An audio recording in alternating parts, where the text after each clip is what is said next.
જય શ્રી કૃષ્ણ મિત્રો, welcome to my channel. તો ફરી પાછી એક નવી રેસીપી લઈને આવી ગઈ છું। એકદમ હેલ્ધી રેસીપી છે અને એકદમ ઇઝી અને એકદમ સોફ્ટ, ખાવામાં તો એટલી ટેસ્ટી કે વાત જ પૂછોમાં। હા, કોઈ પણ આર્ટિફિશિયલ કલર એડ નથી કરેલો, એકદમ નેચરલ કલર આપણે એમાં એડ કરેલો છે।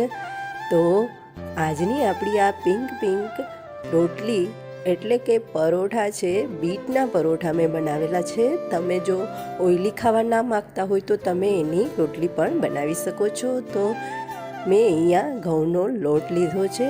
આમાં ક્વોન્ટિટીમાં એવું છે કે ઘરમાં જેટલા સભ્યો હોય એટલો આપણે લોટ લેવાનો છે। ત્યારબાદ એમાં નિમક, હિંગ અને ઓઇલ અને થોડુંક એવું દહીં, આપણે આટલી વસ્તુ જ ઉમેરવાની છે। મેં એમાં બીજી કોઈ વસ્તુ એડ કરેલી નથી। કોઈ તમારે મસાલા એડ કરવા હોય, જેમ કે જિંજર ગાર્લિક પેસ્ટ, તો તમે એડ કરી શકો છો, પણ મેં એકદમ નોર્મલ બનાવેલા છે।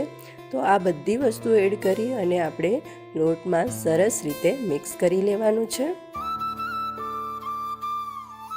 ત્યારબાદ આપણે લેવાનું છે બીટનો રસ। મેં અહીંયા આગળ એટલે કે એક જ ટાઈમનો છે, આ સ્ટોર કરેલો નથી। સવારે મેં બીટનો હલવો એટલે કે જે લાડુ બનાવેલા હતા, મેં વિડીયો મૂકેલો જ છે। એનો જે આ રસ આપણે એક્સ્ટ્રા કાઢેલો હતો એ મેં રાખી દીધો હતો અને સાંજે એની રોટલી અથવા તો પરોઠા બનાવવા માટે ઉપયોગમાં લેવો હતો એટલે। અને જો તમારે હલવો ના બનાવવો હોય તો બીટને જ તમે નાના ટુકડામાં મિક્સરમાં નાખી અને ક્રશ કરી એની પેસ્ટ બનાવી અથવા થોડું પાણી ઉમેરી અને પછી એ પેસ્ટનો તમે લોટ બાંધવામાં ઉપયોગ કરી શકો છો, તો પણ એ સરસ જ થાય છે। પણ પાણી હતું એટલે મેં આ રીતે એનો ઉપયોગ કરેલો છે। તો બીટનું પાણી આપણે એડ કરી અને આ રીતે લોટ બાંધી લેવાનો છે। કલર પણ ખૂબ જ સરસ આવ્યો છે। આ રીતે તમે પાલકનો પણ ઉપયોગ કરી અને ગ્રીન કલરના થેપલા, પરોઠા અથવા તો રોટલી બનાવી શકો છો। એનો વિડીયો પણ મેં આગળ શેર કરેલો છે, હું ડિસ્ક્રિપ્શનમાં લિંક આપી દઈશ, તમે જોઈ લેજો। તો આપણો લોટ મેં રેસ્ટ કરવા માટે રાખી દીધો હતો અને સરસ મજાનો સોફ્ટ લોટ બંધાઈ ગયો છે। તો હવે આપણે એના પરોઠા વણી લઈશું। જો તમારે પરોઠા ના ખાવા હોય તો તમે રોટલી પણ બનાવી શકો છો।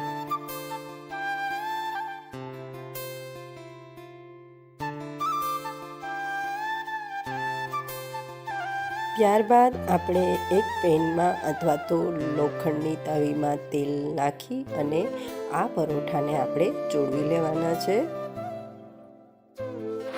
જેને બીટ પસંદ ના હોય એ પણ આ જરૂરથી ટ્રાય કરજો, કેમ કે મને પણ પસંદ નથી, છતાં પણ ટેસ્ટી ખૂબ જ સરસ બને છે અને ભાવે પણ છે।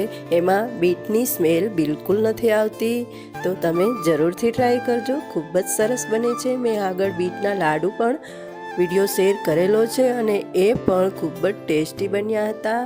તો એની લિંક પણ હું ડિસ્ક્રિપ્શનમાં નાખી દઈ, જોકે હાલમાં જ મૂકેલો છે એટલે તમે કદાચ જોયો જ હશે। તો આ રીતે જો તમે પરોઠા બનાવો તો કલરફુલ પણ બને છે અને બાળકોને અલગ અલગ કલરનું ખાવાનું મન થતું હોય છે। તો આ રીતે તમે બીટના કે પાલકના આ રીતે પરોઠા બનાવીને આપશો તો એને જરૂરથી પસંદ આવશે। જો તમે ઓઈલી ખવડાવવા ના માગતા હોય તો તમે રોટલી પણ બનાવી શકો છો। તો મારી આ રેસીપી જો તમને પસંદ આવી હોય તો વિડીયો જરૂરથી શેર કરી દેજો અને ચેનલમાં નવા હોય તો પ્લીઝ સબસ્ક્રાઈબ પણ કરી દેજો। તો હવે પછી મળીશું નેક્સ્ટ વિડીયોમાં, ત્યાં સુધી આવજો।